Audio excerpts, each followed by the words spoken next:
When solving equations, the goal is to get the variable by itself. So we have an answer that looks like x equals something or y equals something.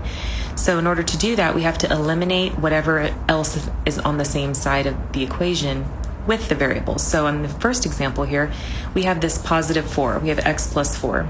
In order to eliminate it, we need to subtract or do the opposite sign.